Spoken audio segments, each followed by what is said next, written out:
Saya Sumardanto Nulingga, Sarjana Sains Terapan Pariwisata, Magister Pariwisata, dosen Fakultas Vokasi Universitas Sumatera Utara.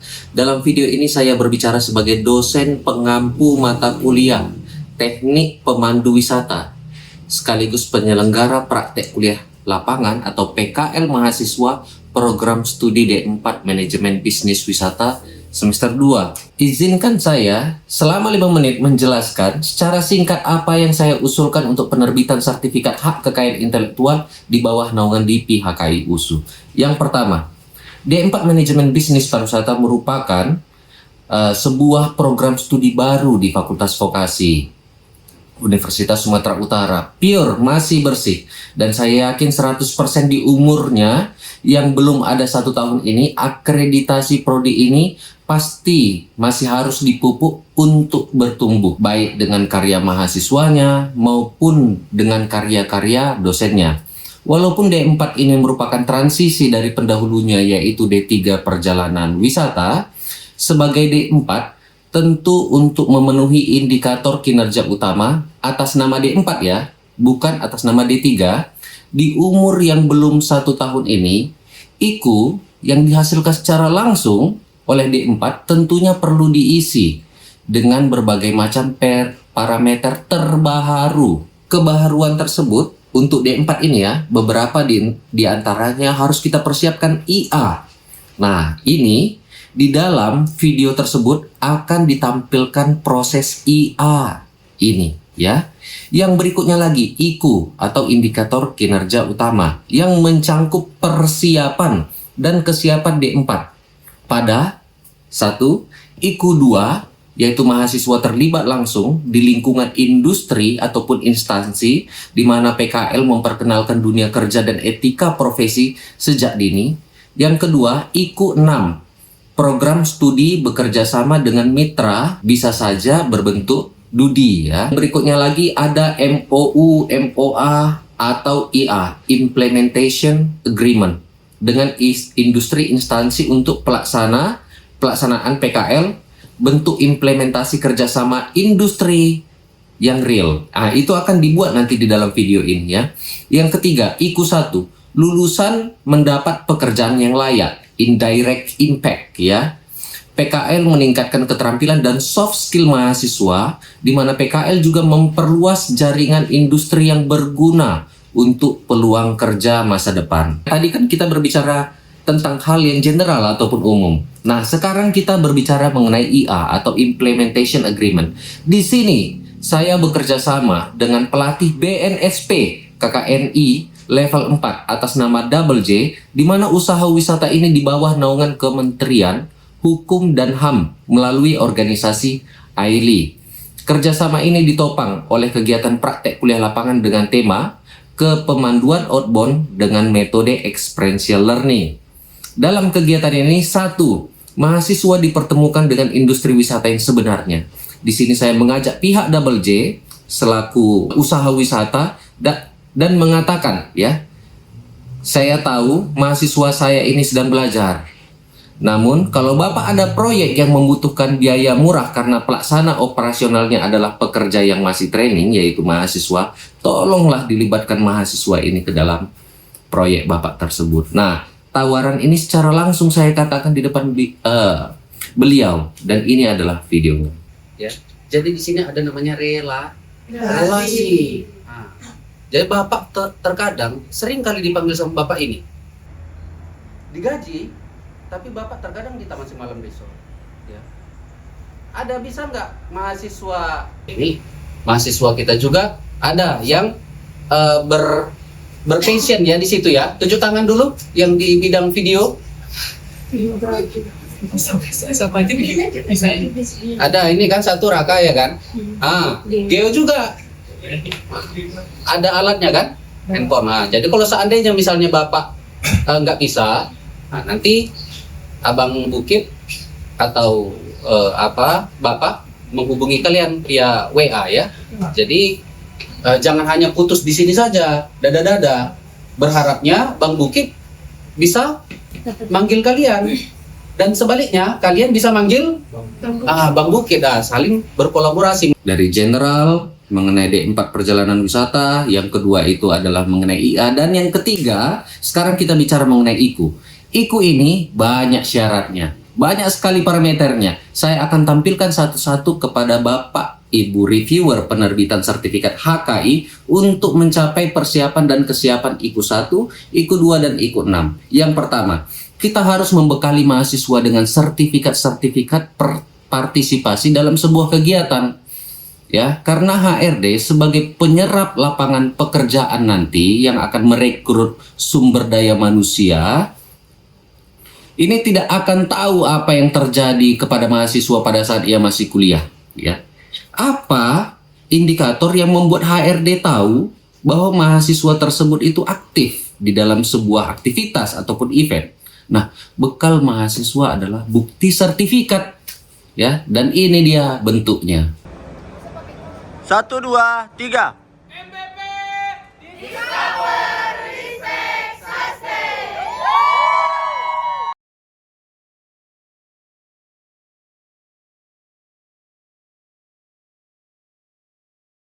Yang kedua, terjadinya interrelasi bisnis atau hubungan bisnis, ya, di mana interaksi dan keterkaitan antara dua atau lebih entitas bisnis wisata untuk mencapai tujuan bersama. Terkait mata kuliah teknik kepemanduan wisata, ada beberapa instruktur yang hanya mendefinisikan mata kuliah ini sebagai seni berkomunikasi saja, ya. Itu salah dan tidak tepat karena teknik sendiri tidak dapat berdiri sendiri, ya. Teknik itu tidak dapat berdiri sendiri. Teknik mencangkup ketika kesempatan bertemu dengan persiapan dan kemampuan, ya. Persiapan mata kuliah ini bukan saja seni berkomunikasi, bukan hanya itu saja tunggal. Mencangkup persiapan usaha pemandu wisata, persiapan modal usaha atau modal bisnis usaha pemandu, keterampilan pemandu wisata yang mencangkup hard skill dan soft skill. Maka dari itu di tahap awal mereka harus tahu dulu modal usaha sebagai pemandu wisata. Selain mental harus disiapkan juga kesiapan pengetahuan terkait dengan modal usaha. Ya, modal usaha ini kita bicara rupiahnya. Ya. Jadi ketika mereka ini udah terjun di teknik mata kuliah teknik kepemanduan wisata, mereka itu bukan hanya siap secara mental saja, tapi mereka tahu indikator modalnya. Misalnya mereka itu ingin membuat paket wisata alam mendaki Gunung Sibayak. Ya, modalnya itu kan bukan hanya mental saja, tapi di situ ada modal, ya. Harus dibeli tenda camping untuk wisatawannya, itu berapa rupiah, ya. Harus dibeli juga kompor portable-nya, itu berapa rupiah. Untuk berapa orang nanti paket wisatanya, berapa tenda yang harus dipersiapkan, berapa tenda yang harus dibayar, berapa kompor yang harus dibeli. Nah, seperti itu kan harus terukur dia, ya, di dalam teknik kepemanduan wisata ini, ya. Maka dari itu dipersiapkanlah keterampilan mahasiswa tersebut, dan ini adalah videonya. Bang, kalau seandainya kita pengen buka usaha seperti ini, buat paket tur apa tadi, kayak panjat tebing atau turun tebing atau yang air terjun, kita mainkan di 5 orang, ya. Ya. Untuk alat yang kita siapkan 5 orang, walaupun nanti turunnya satu-satu. Berapa modal usaha yang kita harus siapkan? Ada 50 juta kayak gitu, misalnya. Jadi semakin banyak kita memiliki alat untuk kegiatan-kegiatan itu semakin bagus. Jadi kenapa? Karena dia dipakainya secara bergantian. Ya. Itu juga akan ada masanya kalau nggak dipakai-pakai, gitu ya. Karena alat ini diproduksi, kalau menurut aturan pabrikannya itu dalam jangka waktu 5 tahun tidak dipakai dari tahun pembuatan, tahun dikeluarkan alat itu wajib diganti. Yang penting masih dalam kondisi layak pakai. Ya. Dugaan modal usaha. Kalau modal usaha, dugaan, tinggal kita hitung mau berapa set kita punya. Kalau mau kita buat 10 set, ya helm 10, harness. Kita taruhlah 5 set sesuai dengan sekali turun wisatawan. Bisa dibantu juga bang, nggak apa-apa dibantu juga. 20 sampai 30 jutaan lah. Itu modal usaha ya, membuat paket wisata ini ya. Yang ketiga, pemandu wisata harus tahu mengarrange sebuah event, ya. Dan dari praktek mahasiswa ini lahirlah sebuah program praktek kuliah lapangan. Mereka yang tangani sendiri eventnya, mereka yang tangani sendiri komunikasi dengan pihak institusi usaha wisatanya, dalam hal ini adalah Double J, mereka yang tangani sendiri keuangan event mereka. Tidak ada campur tangan saya sebagai dosen pada saat keuangan praktek kuliah lapangan tersebut, tidak ada. Ya, mereka yang membuat rundown acaranya dan masih banyak lagi, dan itu yang akan ditampilkan di dalam video ini Bapak Ibu reviewer. Terima kasih atas kesempatannya buat teman-teman sekalian. Saya perwakilan dari mahasiswa, dari teman-teman saya manajemen bisnis pariwisata, mengucapkan terima kasih kepada pihak Double G dan juga Bapak selaku dosen kami yang sudah memberikan kesempatan, karena ini adalah praktek kami pertama.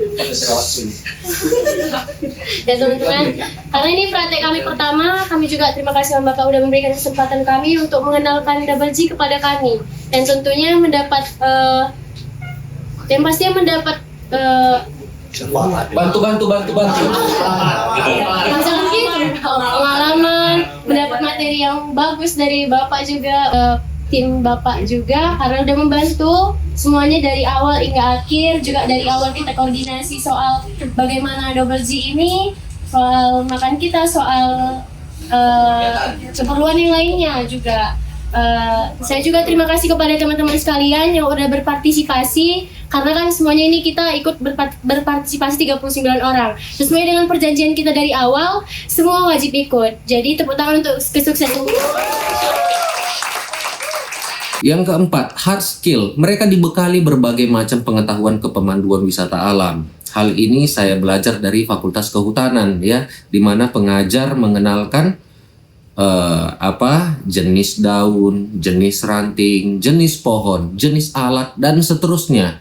Si mahasiswa ini harus tahu mengenai tekstur, harus pegang alat. Beberapa praktek kuliah lapangan di Fakultas Kehutanan, di mana saya pernah berkecimpung, beberapa situasi itu mahasiswa itu harus ditutup matanya dan mengenali alat tersebut menggunakan sentuhan. Jadi ditutup matanya menggunakan sentuhan. Ya, ini merupakan hakikat pengajaran yang sebenar-benarnya. Harus ada memang dikasih tahu hal sederhana ini pun harus diajarkan kepada mahasiswa. Ini contohnya. Tentu bagi kita familiar mengenai kompor camping yang bersifat portable. Ternyata berdasarkan survei yang saya lakukan kepada mahasiswa, 80% tidak pernah melihat kompor portable, ya, untuk camping. Tidak pernah lihat. Ini kan untuk untuk mahasiswa yang berkecimpung di pariwisata yang mengatakan ini salah dan keliru, ya. Ini tidak tepat. Ya, disinilah letak dosen kasih tahu sama mahasiswa. Disinilah momennya, ya. Jadi berdasarkan hal tersebut, keterampilan penjualan wisata dan penanganan bisnis wisata alam, dari praktek ini akhirnya mereka tahu, mereka pegang kompor portable tersebut, mereka memasangnya secara langsung walaupun mereka masih ada yang salah, dan mereka kemudian memperbaiki kesalahan tersebut. Dapat dilihat di dalam video ini. Kan belum juga. Oh ini bentar. Kuningnya. Lepaskan. Bukan, jangan yang itu. Itu nggak usah disentuh. Loh, kok diangkat? Ini. Oh.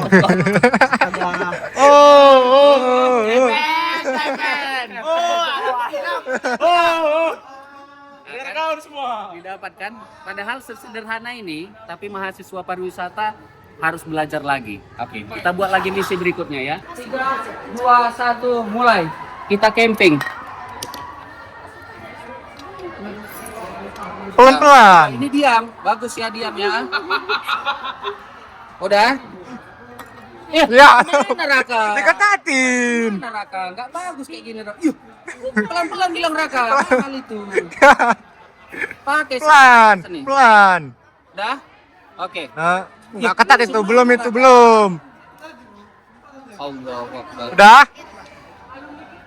Oke. Selesai camping. Kemas. Kita selesai camping. Very good. Oke, mantap. Itu dia. Udah semuanya? Yang kelima, untuk mendukung soft skill terkait dengan komunikasi, dosen memberikan ruang kepada mahasiswa untuk mengajar. Ya, mereka bawa alat demonstrasinya, mereka terangkan alatnya, mereka diberikan kuasa untuk memberikan nilai kepada peserta.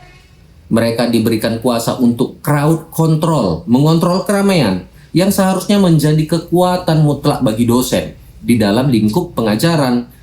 Biar mereka paham ya, mengajar dan berkomunikasi yang seperti dilakukan pemandu wisata, baik itu pemandu wisata alam ataupun konvensional, itu tidak mudah dan gampang ya.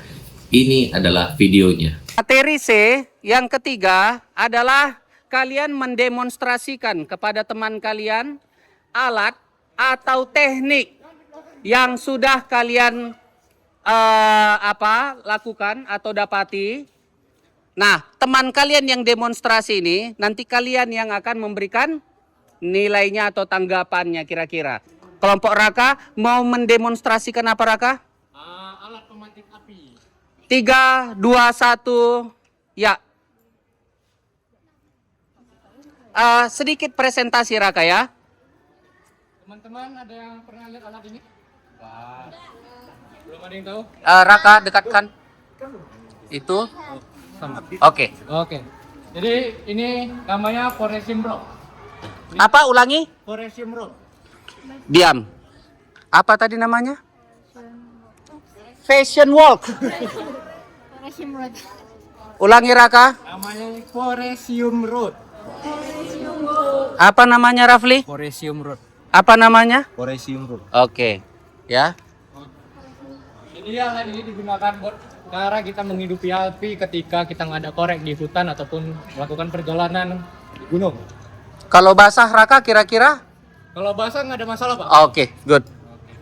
Tutorial. Jadi Yang video apa? Instagram story-nya. Oke, good. Terus. cara ngidupinnya pakai ini.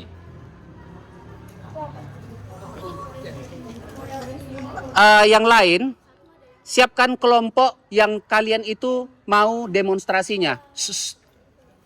Kau tentukan kelompok yang bentar lagi akan melakukan Raka ini. Tentukan kelompoknya. 4 kelompok.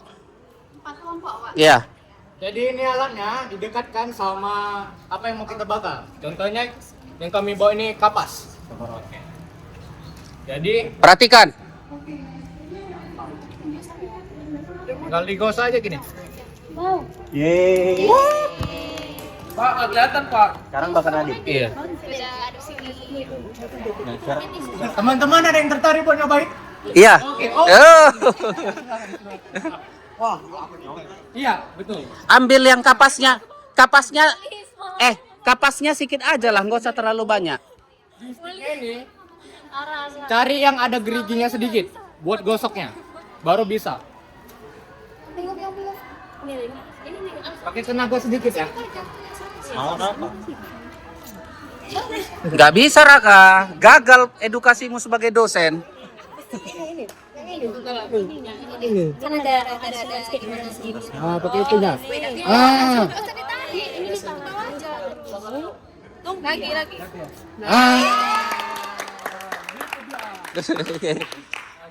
Oke, good. Ada yang lagi berapa? 3 lagi. Kenor. Good. Nah, kenor.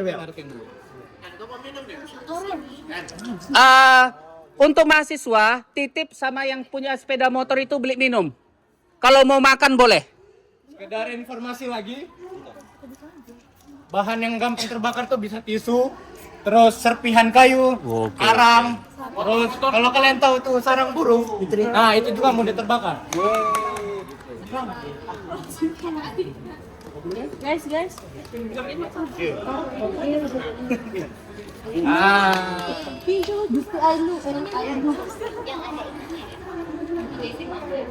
Untuk kelompok Raka, atas demonstrasi ini, siapa yang sudah tahu? Ini berarti kebaharuannya ini mantap. Jadi pengetahuan kalian. Berapa kita kasih nilai Raka? 1, 2, 3, ya. Raka A. Yang keenam, dan ini merupakan yang terakhir ya, ini sedikit teknis. Dalam praktek ini, parameter penilaian dibagi menjadi 4 peristiwa. Yang pertama, penilaian terhadap ikat sampul tali antara satu titik dengan titik yang lain, ya. Penilaian kedua, simpul tali menggabungkan tali 1 dan tali 2. Jadi ada tali dengan tali, ya. Yang tadi itu titik sebuah objek dengan sebuah objek, ya. Penilaian ketiga, demonstrasi keterampilan, ya. Penilaian keempat adalah peran serta dalam mencoba demonstrasi tersebut, ya. Sebenarnya masih banyak lagi peristiwa keterampilan atau pengalaman belajar yang telah didapati oleh mahasiswa pada saat melakukan praktek kuliah lapangan yang tidak saya bahas dan ceritakan di dalam beberapa indikator di atas, ya. Namun mungkin akan tersirat dalam video-video proses praktek kuliah lapangan yang setelah ini akan ditampilkan, ya. Saya rasa ini lebih dari 5 menit, ya. Poin-poin pelaksanaan praktek kuliah lapangan ini. Inilah yang diusulkan dalam penerbitan sertifikat hak kekayaan intelektual D4 Manajemen Bisnis Wisata. Tanpa berpanjang lebar, ini adalah video pelaksanaannya. Silahkan disaksikan. Saya Samardanta Sinulingga, Sarjana Sains Terapan Pariwisata, Magister Pariwisata, dosen Fakultas Vokasi Universitas Sumatera Utara di program studi D4 Manajemen Bisnis Pariwisata. Dalam video ini saya berbicara sebagai dosen pengampu mata kuliah Teknik Pemandu Wisata sekaligus penyelenggara praktek kuliah lapangan mahasiswa program studi D4 Manajemen Bisnis Wisata semester 2. Kegiatan ini dilaksanakan di restoran Kenangan, Kenanga, Kabupaten Deli Serdang pada tanggal 12 April 2025. Kami berkolaborasi dengan pelatih dari Double J Management, sebuah lembaga profesional yang berada di bawah naungan AILI, Asosiasi Experiential Learning Indonesia. Double J Management merupakan mitra pelatihan yang memiliki pendekatan experiential learning serta pelatih bersertifikat BNSP dengan kualifikasi pelatih KKMI level 4. Adapun latar belakang dari praktek kuliah lapangan ini adalah tujuan utamanya menyiapkan pemandu wisata masa depan yang tidak hanya menguasai teori namun juga ketangguhan keterampilan di lapangan.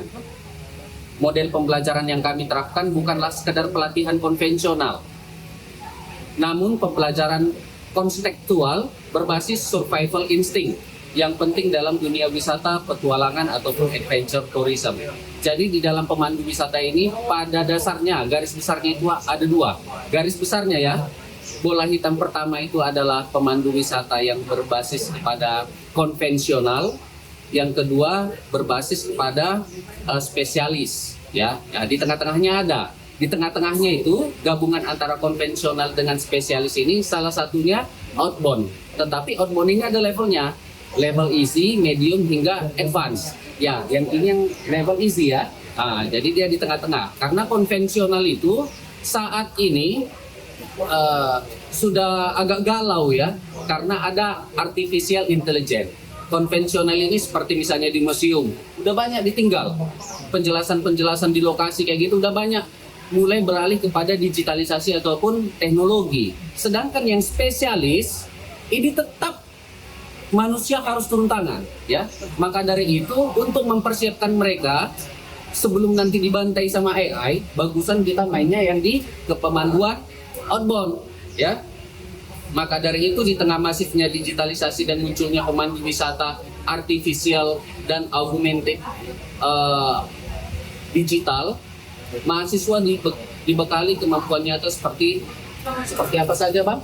Ya. Sesuai dengan JP, ya? Ya, benar. Terima kasih. Semangat pagi. Jadi untuk mahasiswa kali ini akan dibekali dengan pengenalan apa itu pemanduan outbound. Kemudian dibekali juga dengan teknik kepemanduan outbound kemudian pengenalan akan tali tinggi dan juga tali rendah sesuai dengan SKKNI yang ada di kepemanduan outbound. Dan yang terakhir juga menganalisis resiko bila kegiatan ini dilakukan di indoor ataupun di outdoor.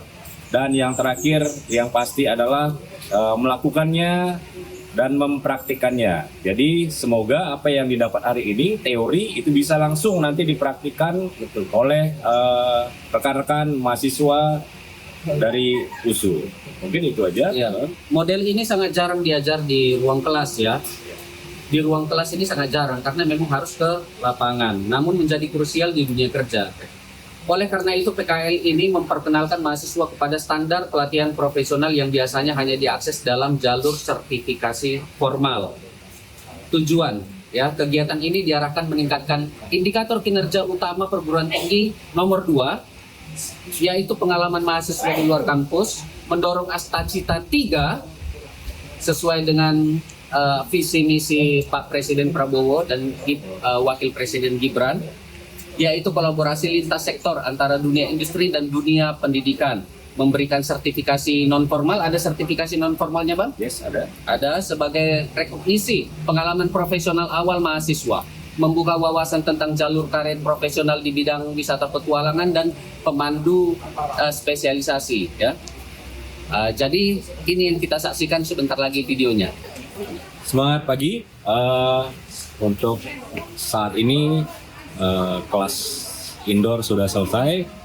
Baru saja teman-teman dari mahasiswa manajemen bisnis pariwisata sudah mendengarkan arahan ataupun materi tentang yang pertama itu pengenalan tentang outbound, kemudian teknik, yang kedua adalah teknik kepemanduan outbound, kemudian yang ketiga adalah analisis resiko dalam kegiatan outbound, kemudian yang keempat adalah tali temali ataupun yang sering kita bilang high risk untuk kegiatan tali tinggi.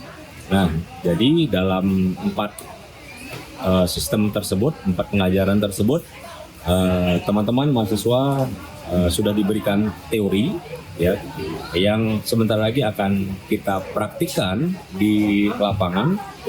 Jadi harapannya semoga teori yang sudah diterima dapat dilaksanakan dan juga dapat diaplikasikan di lapangan secara maksimal, dan juga ini akan meningkatkan kualitas dari mahasiswa manajemen bisnis pariwisata. Alat pengaman tubuh yang akan teman-teman pakai nanti itu ada namanya webbing, tali webbing ya, tali webbing. Jadi dari semua alat-alat yang kita pakai di sini, alat yang paling sederhana itu kita pakai ini webbing ya, sebagai pengaman tubuh, pengganti pengaman tubuh yang sedikit lebih lebih canggih atau lebih safety lah, bukan safety lah, ini safety juga. Jadi dengan dia yang sangat sederhana ini, dia bisa menahan beban itu sampai 300 kg. Bisa dikasih tahu apa saja Bang yang dipakai oleh abang itu? Maju Bang, bentar Bang, maju ya. Jadi standarnya kita berkegiatan di alam bebas, khususnya untuk berkegiatan di ketinggian, peralatan standar yang kita gunakan itu yang pertama itu ada full body harness ya, itu yang paling utama. Namanya full body harness ya. Full body harness ini untuk pengaman kita kalau kita mau bermain di ketinggian bergelantungan dalam waktu yang cukup lama. Jadi dia lebih aman dan lebih nyaman. Ini di kisaran berapa harganya ini Bang kalau seandainya di online? Ada 600, 500 ribu? Untuk full body kebetulan kalau yang ini kalau baru harganya sekitar 6 jutaan loh. Yuh. Saya pun baru tahu ya. Iya. Second. Marketplace ya. patan dan simpul talinya ya. Mau dekat, jangan di situ semuanya. Nah, di belakang boleh. Tapi nanti setelah itu tetap kita koreksi juga ya. Ya nggak apa-apa Bang Kio. Aman. Pertama, ya tali webbingnya itu dibagi dua. Ya, Yang ini bisa nggak dipakai Bang Kio? boleh. Boleh ambil talinya juga. Boleh ambil masing-masing. Ah, iya, pintar. Tapi kalau bisa satu kelompok 2 orang ya. Paham? Ada yang ikat, ada yang di Ini dibagi dua seperti ini. Ya. Sama panjang. Kemudian kita letak di pinggang ya. Di Iya. pinggang. Oke, pintar. Pinggang berarti di bawah pusat ya, di pinggang. Bang, bentar dulu Bang. Tali yang di depan figure 8. Fungsi tangan kanan yang di belakang pinggang itu sebagai alat kita mengspesifikasi kaki kangkang selebar bahu. Kemudian ini semua dominan tangan berkegiatan pakai tangan kanan. Tangan kanan memegang tali itu di belakang pinggang sebagai penyeimbang saja. Ya. Posisi badan ya lurus, condongkan ke belakang. Ya. Kakinya jangan dilepas dulu ya. Lututnya tetap lurus. Ya, lututnya. Sampai posisi kepala melewati ujung papan, ujung pijakan, baru kakinya dilepas satu persatu. Nah, cepat. Ya. Jadi fungsinya delay di bawah, apabila nanti tangan kanan teman-teman terlepas, lepas langsung. Kalau saya tarik, teman-teman akan gantung. Lepasin dong. Tidak ada gitu bang. Tapi kalau ceng deh. Lompat. Limpul naik, limpul yuk. Parle. Parle kita main bodoh. 12. Semangat Opi.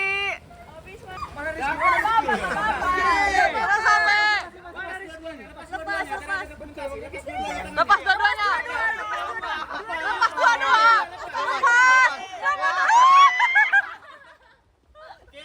Oke. Iya. Turun, lepas pelan-pelan. Guys itu guys, naik tuh cantol. Tunggu kak. Pasang dulu kak.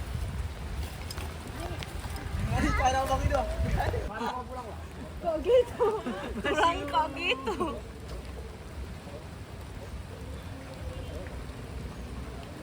Opi, ingat orang tua Opi.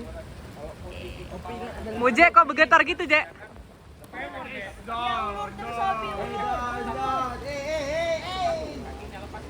Satu bang. Ya satu-satu. Kakinya.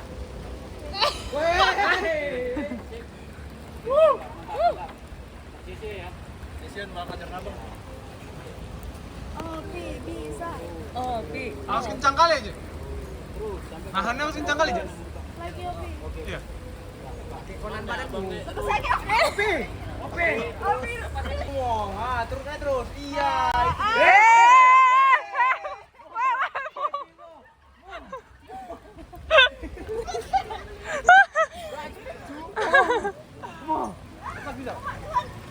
Bisa lepas. Bet. Pasti bisa, Ayo, Bet. mau. Gatin mau. Mau sini. Oke, Bet, mantap. Lisbeth lebih keren. Lisbeth lebih keren daripada Timo. Nah guys, kami sebagai panitia ingin bertanya gimana sih pesan dan kesan selama melakukan kegiatan hari ini? Gimana sih pesan dan kesan selama melakukan kegiatan outbound hari ini? Yang pastinya seru dan menyenangkan. Selain seru dan menyenangkan, kita juga dapat pengalaman yang menginspirasi dan sangat mengedukasi loh.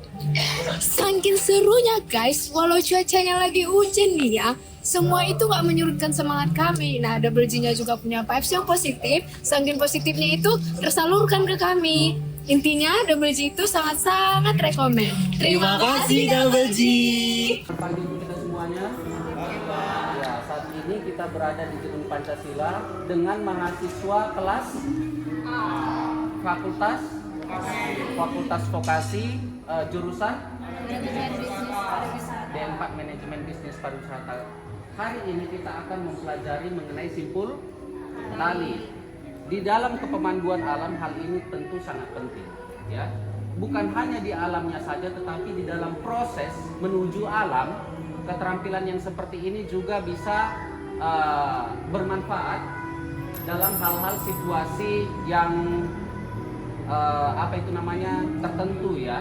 Contoh misalnya, Bapak pernah menjual paket tur terkait dengan Sunmori atau touring sepeda motor, ya. Ya mungkin ada saja salah satu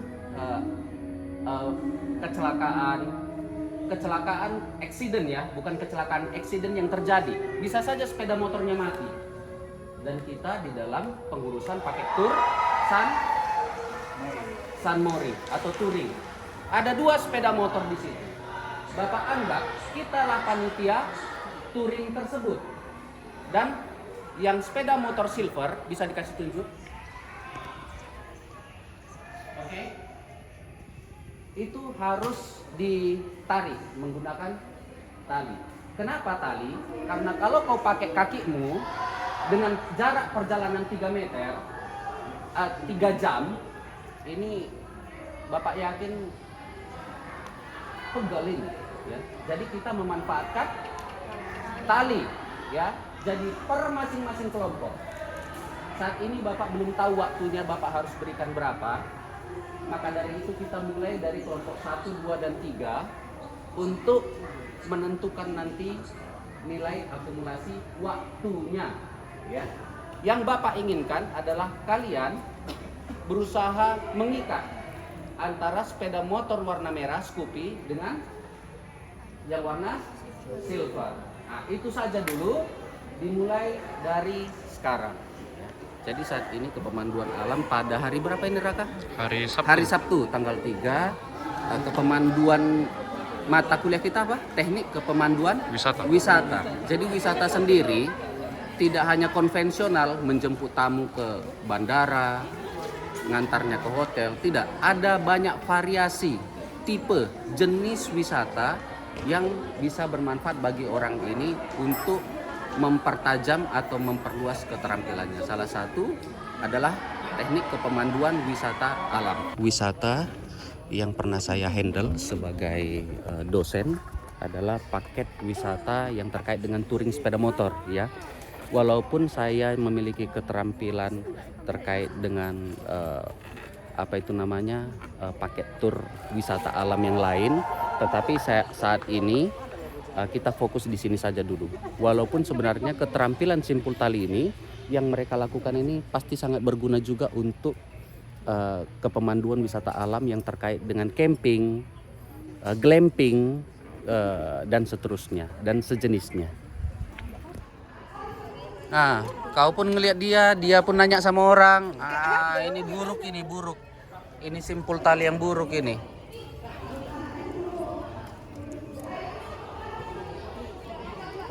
Buruk ini.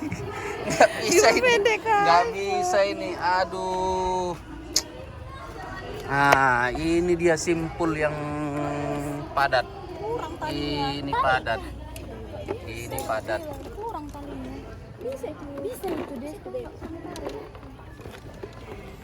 Kok dibantu? Kok 2 orang jadinya? Kok nggak 10 orang aja situ? Iya ya, ini kayaknya hartanya banyak kali di dalam tas ini. Dimanapun dibawanya tasnya, nggak sempat lagi terapainya. Ini kita lihat dulu, biar dia khawatir dan gemetar. Kita awasi dengan video. Aduh, apa ini? B+ ya, B+. Jangan ditanya, anggap kalian yang sendiri jualan paket tur wisatanya. Gunakan kemampuan sendiri. Terdeteksi longgar, saudara-saudara. Terdeteksi longgar. Ini terdeteksi kokoh ini. Terdeteksi kokoh.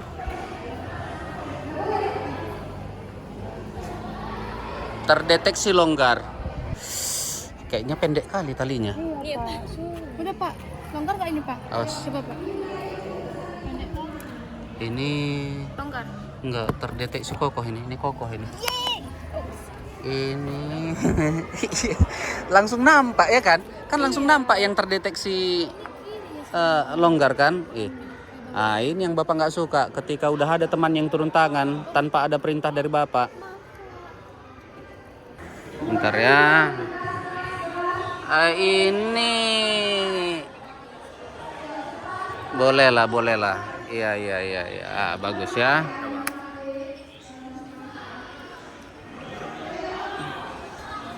Estetik bagus. Ya bagus ya. Bisa. Oke, misi berikutnya lagi adalah di mana ada 2 tali yang terpisah dan kalian ini harus menyambungkannya dengan teknik simpul yang sudah Bapak kasih videonya itu. Ya, siapkan talinya terlebih dahulu. Oke. Aurel ya. 3, 2, 1 ya. Jadi Aurel ini merupakan mahasiswa yang memiliki dedikasi yang sangat tinggi. Dia memanggil saya karena nilainya tidak bagus ya. Jadi dia akan mengikat tali. Tadi dia dibantu oleh 100 temannya, sangat bagus sekali talinya. Dan sekarang dia sendiri. Dan ternyata hasilnya adalah terdeteksi longgar. Petatin. Terdeteksi longgar. Nggak rapi. Alah. Lihat. Ya. Oke ya, nanti pelajari ya. Ini berapa hari lagi baru bisa selesai? Jadi ini materi B, yang tadi materi A, yang ini materi B, ikat 2 tali terputus dengan simpul. Ya. Kuat itu. Ini kokoh ini. Bisa tarik? Bisa. Ya, jadi 2 tali terputus. Longgar. Ini langsung ini.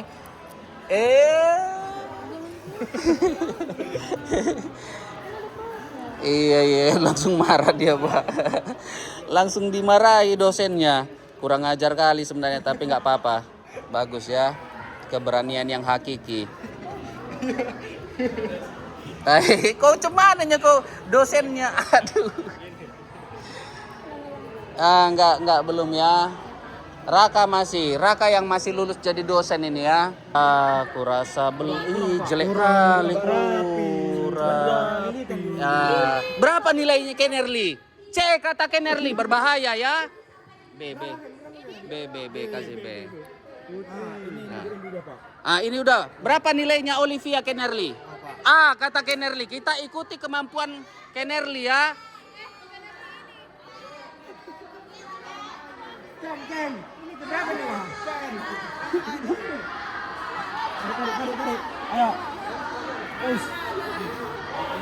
Estetika dilihat kurang, agak B+ kata Kenerly ya. Jadi di sini mahasiswa diberikan peran keaktifan untuk menilai ya, ini salah satu teknik mendidik ya, agar mereka ini berperan aktif ya. Jadi dapat dia pengajaran yang tidak hanya dosen saja yang sebagai otoritanya atau dominasinya itu. Jadi di sini mahasiswa diberikan peran. Karena interaksi sistem didik seperti ini, karena interaksinya antar mahasiswa dengan mahasiswa, ya partisipasi, keaktifan, keceriaan juga dapat terjadi di dalam lingkup ruang pendidikan ini ya. Kayak kalian rekomendasikan ganti kali lah. Kurang nampak serius. Iya. Ikuti ya, siapa yang ngelawan Raka D.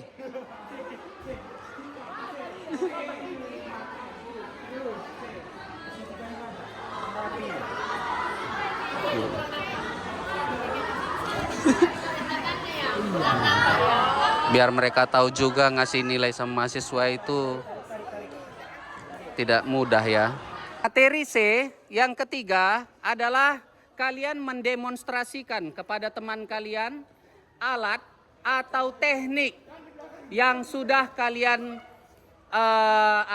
lakukan atau dapati. Nah, teman kalian yang demonstrasi ini nanti kalian yang akan memberikan nilainya atau tanggapannya kira-kira. Jadi kali ini kelompok siapa?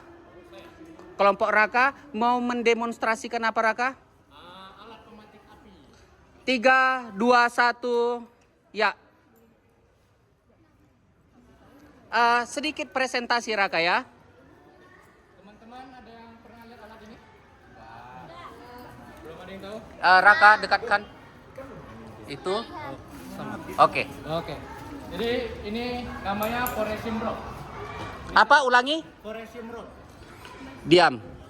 Apa tadi namanya? Fashion walk.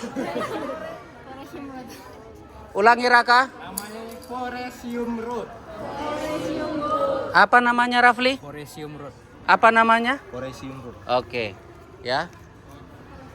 Jadi alat ini digunakan buat cara kita menghidupi api ketika kita nggak ada korek di hutan ataupun melakukan perjalanan di gunung. Contohnya yang kami bawa ini kapas. Jadi Perhatikan. tinggal digosok aja gini. Yeay. Pak, nggak kelihatan Pak. Sekarang bakal ada. Iya. Teman-teman ada yang tertarik buat nyobain? Iya.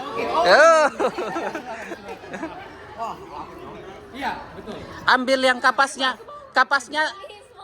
Kapasnya sedikit aja lah, nggak usah terlalu banyak.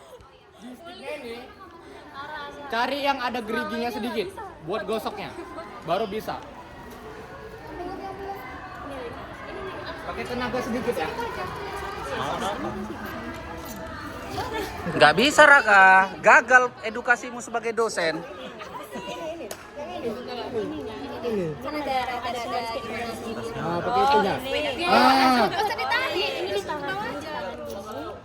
Lagi.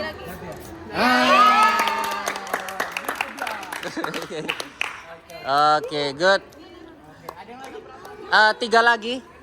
Kenor, good. Nah, kenor. Baik teman-teman, di sini kami membawa alat praktek yang bisa kita gunakan untuk survival di keadaan darurat. Jadi di sini kami mempunyai kotak SOS atau emergency kit. Apa tadi namanya? SOS atau emergency kit. Oke. Nah, jadi di dalamnya ini semua ada alat pematik seperti punya Raka tadi. Ada juga kompas, tapi di sini kami mempraktekkan yang paling mudah untuk kita ketahui. Ada kompas, ada gergaji, iya. Oh. Ada pisau, ada alat untuk menyimpan obat. Kalau kita pergi itu kan ini juga sangat penting untuk menyimpan obat. Dan ada senter.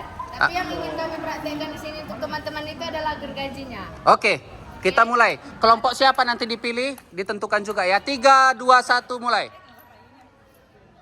Lihat, perhatikan. Jadi di sini pakai gergajinya itu Laki-laki. dan motor. Wow, begini dia caranya.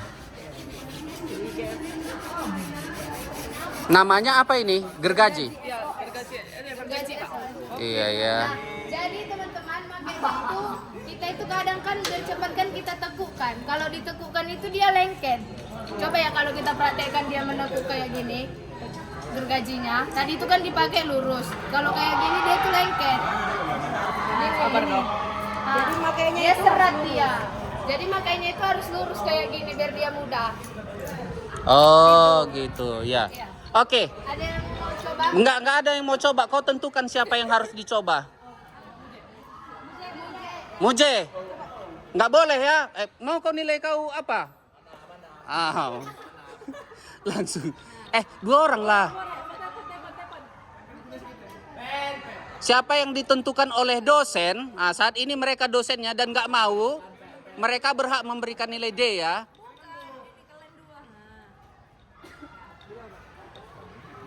Lurus, makanya lurus. Tajam itu. 3, 2, 1 ya. Ya. Ush. Ini dosennya cemana memandu ini? Dosennya kok santai? Aduh, dosennya ini.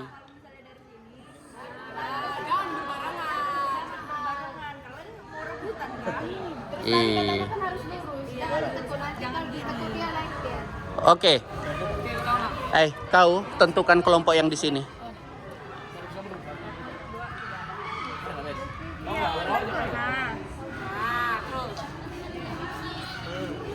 Kenapa makin lama makin bengkok?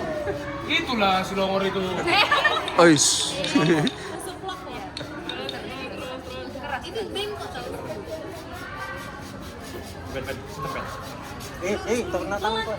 Itu lurus loh jadi.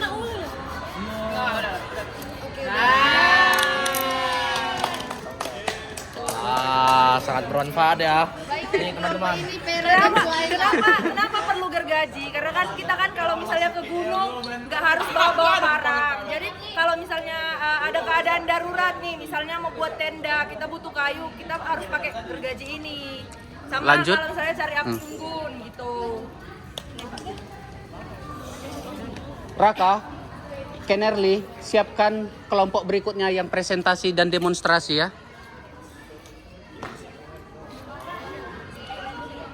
Nah, jadi dosen gimana? Coba.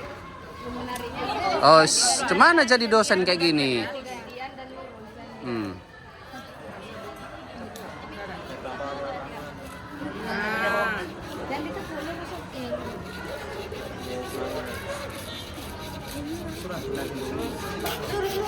Nah, bisa.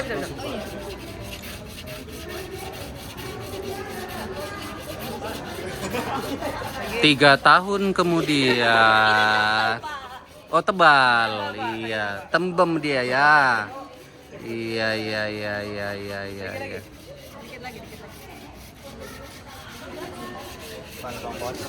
dia sangat serius ya. Terbiasa dia melakukan tarik ulur ya. Oke. Jadi di sini saya setelah memandu, saya melepasnya lagi kepada mahasiswa sebagai wujud kemandirian mahasiswa di dalam mengatur sebuah acara ya.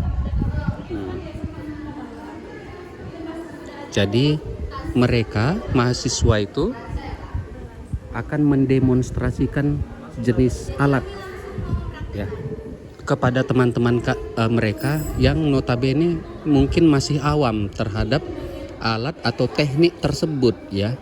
Jadi ini sebuah novelty atau kebaharuan bagi wawasan mereka ya. Jadi di sini saya sudah lepas tangan ya, dan biarkan mereka mengontrol jalannya perkuliahan praktek mereka tersebut. Kalau seandainya membutuhkan orang berapa untuk membuat ini? 2 orang bisa, Pak. 2 orang. Bisa, Pak. 2 orang kira-kira berapa menit? Enggak sih. 30 menit ya. 3 orang paling 20 menit. Oke. Ini butuh untuk ditahan-tahan kan, Pak? Iya. Menimbangkan di tengahnya ini harus ada yang nahan. Ini 1 tali penuh ya? Bukan tali terputus-putus kayak gitu ya? Oh, 2 tali. 2 tali, Pak. Satu sana, satu kiri. Oh, iya. Bagus ya. Kami buatnya. Jadi di sini kami ingin membuat cahaya dari senter ini yang 1 titik menjadi menyebar dengan menggunakan air di dalam botol yang bening ini dan juga talinya. Kami memanfaatkan ini, memanfaatkan perambatan cahaya ke air supaya cahaya itu menyebar. Jadi sebenarnya kalau misalnya mau ini kayak simple aja, bisa aja kan gini aja, cuman kami akan membuat simpul di botolnya supaya lampu ini bisa kami pegang gini. Jadi kita buat dulu ya. Jadi kami buat simpul di botolnya.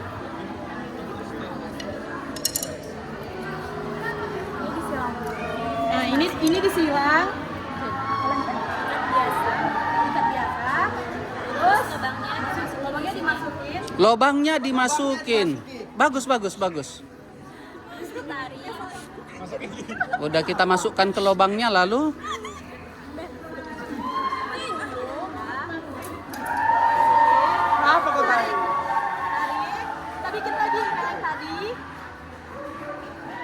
lagi.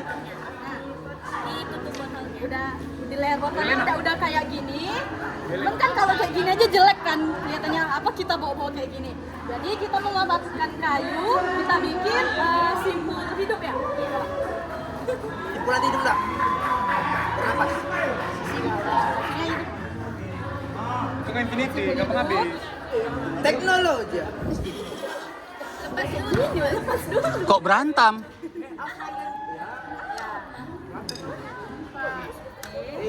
Dosen Dinda. Udah jadi Serem simpul kali, hidupnya, bukan, Bang. tinggal kita tarik. Udah ada pegangan kita. Jadi senter yang tadi yang hanya bisa mungkin satu objek gini lah ya kita bilangnya. Jadi nggak ini kita masukin ke dalam sini. Kita memanfaatkan cahaya, kita memanfaatkan air yang ada di dalam botol bening ini untuk menyebarkan cahaya ini agar lebih Buat tremor, Bu. santai Jiha. Jadi kalau Mata Siapa yang ketahui? jadi sebenarnya ini kan mungkin karena siang hari ya cahaya nggak ini, cuman kalau Malam hari di semuanya. dalam hutan ini bakal menyebar cahayanya. Oke, malam kita kesini lagi ya, Bu. malam. Atau kita sampai malam sih. Aku ada pertanyaan. Itu pakai senter mancis atau senter yang kecil itu bisa nggak? Ya, senter mancis yang kecil itu. Bisa sih, cuman tetap nyebar. Cuman kan senter mancis itu terlalu kecil kan. Cuman kalau misalnya untuk keadaan darurat mungkin bisa lah, karena tetap nyebar cahayanya. Kita mau bawa banyak air ya, sampai 4, Iya. 3 dalam satu ini langsung banyak gitu kita bawanya. Jadi nggak perlu satu-satu. Airnya ini bisa air minum. Boleh, bebas lah. Sayang lah. Tapi nggak apa-apa, ya bisa lah sekalian air minum. Pas lah. Pas. Kita bisa sekalian bawa banyak gitu. Iya. Ketiga ini buat Seharusnya praktek kalian jangan cahaya. Cara membawa botol aqua sekaligus 4. Itu lebih bermakna sama mahasiswa Bapak rasa. Tetapi dipakai di minggu depan saja. Oh, itu boleh, Pak? Boleh. Oh, Boleh. Kita ya. Iya. Kan ada bukit. Oke, terima kasih untuk kelas hari ini. Kelas dibubarkan. Selamat siang. Halo guys, perkenalkan nama saya Agnes Claudia Situmorang dan teman saya, nama saya Trivana Vanessa. Jadi teman-teman ingin tahu apa sih yang kami rasakan pada saat ini di praktek tali menali dan survival learning? Gimana sih, Fen? Apa sih yang saya dapatkan dari sini? Nah, tentunya banyak sekali materi ataupun pengetahuan yang kita dapatkan. Oleh siapa? Oleh Pak Danta, dosen kita. Nah, salah satunya seperti tali temali, membuat tandu, membuat senter, dan membuat api. Tentunya itu dari barang-barang yang jarang kita ketahui dan kita nggak tahu kayak, wow ternyata barang itu punya manfaat gitu. Manfaat lain yang bisa dikelola. Jadi teman-teman, seperti itu yang kami rasakan. Itu dari saya dan teman saya Trivena. Belum tahu dari teman-teman yang lain. Tentu manfaatnya jauh lebih banyak untuk dirasakan dari teman-teman yang lainnya juga. Jadi teman-teman, seperti itu yang kami rasakan dari mahasiswa manajemen bisnis pariwisata. See you.